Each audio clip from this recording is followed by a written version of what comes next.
Car companies are moving back. We lost 50%, 54% of we were the automobile capital of the world.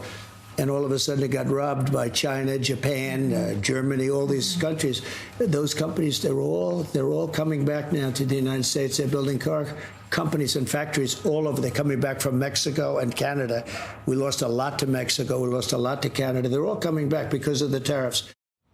President Trump touting the impact of his tariffs to Martha MacCallum this week. This as Federal Reserve Chairman Jerome Powell decides to cut interest rates by 1/4 point for the first time during President Trump's second term, teasing more rate cuts to come this year. Joining me now for more, Small Business Administrator Kelly Loeffler. Welcome, Madam Administrator. Thank you, Mike. Great to be with y'all. So let's start with this week's interest rate cut. Here is Fed Chairman Jerome Powell on his approach. I think we were right to wait and see how tariffs and inflation and the labor market evolved. I think we're now reacting to the much lower level of job creation and other evidence of softening in the labor market and saying, well, those risks are maybe not fully balanced, but moving in the direction of balance now. And so that warrants a change in policy. What is your take on this week's cut and the impact of it? Well, it's about time. And after years of punishing inflation, inconsistent interest rate policy that has been exacted on hardworking Americans, they're finally seeing a light at the end of the tunnel. And certainly President Trump is right to be concerned about out-of-touch Washington elites having their thumb on the neck of hardworking Americans who really have been trying to get out from under this very tough moment of inflation. And now that President Trump has fought that back, he's pushed back on the crowding out of big government spending, high inflation, and making sure that Americans have access to fair trade.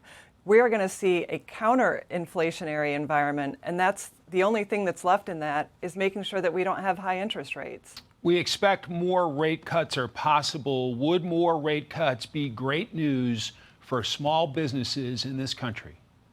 Absolutely. As I've walked factory floors, small businesses, main streets with business owners and employees alike, they're feeling the impacts of high inflation, whether it's in their car purchases, their credit cards, buying a home.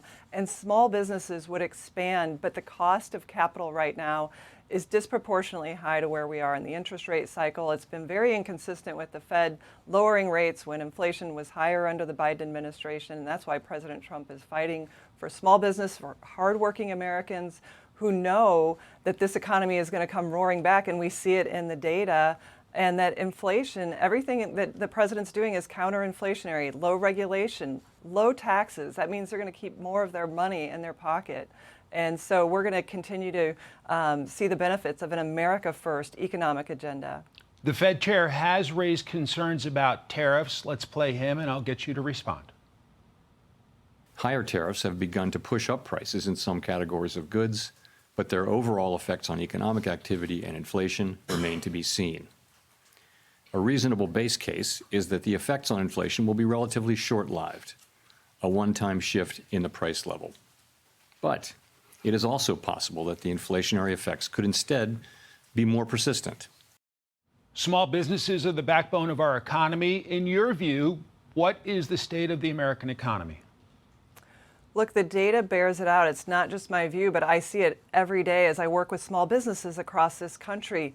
We have GDP growth at 3.3%. Americans are keeping more of their paycheck due to tax cuts, and because they now, for the first time, have wage growth, which under the Biden administration, inflation grew for 26 months faster than wages. And then you see small business confidence above the 53-year average. And then finally, for the first time, Americans have seen a 10-point jump in believing the economy is on the right track after it hit an 11-year low under Biden. So look, people know that this economy is coming back. President Trump has talked about it yesterday. The investments in this country are well underway.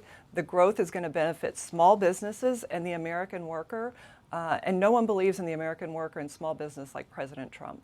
The Trump administration is asking the United States Supreme Court to allow the firing of Fed Governor Lisa Cook. What is your assessment? Well, look, we have to have accountability in this government. No one's above the law.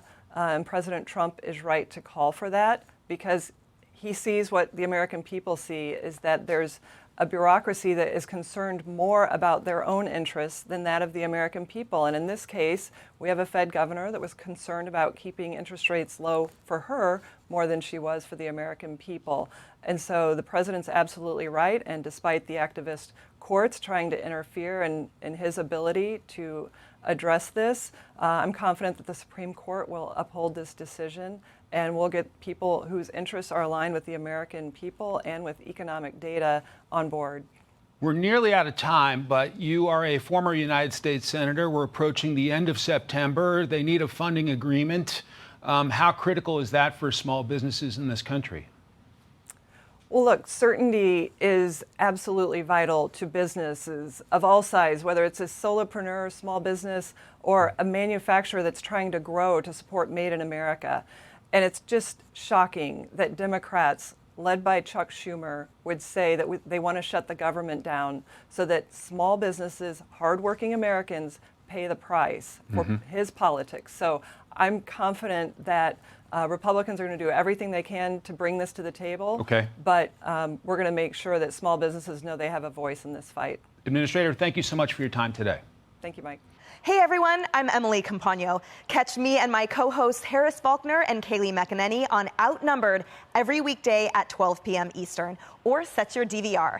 Also, don't forget to subscribe to the Fox News YouTube page for daily highlights.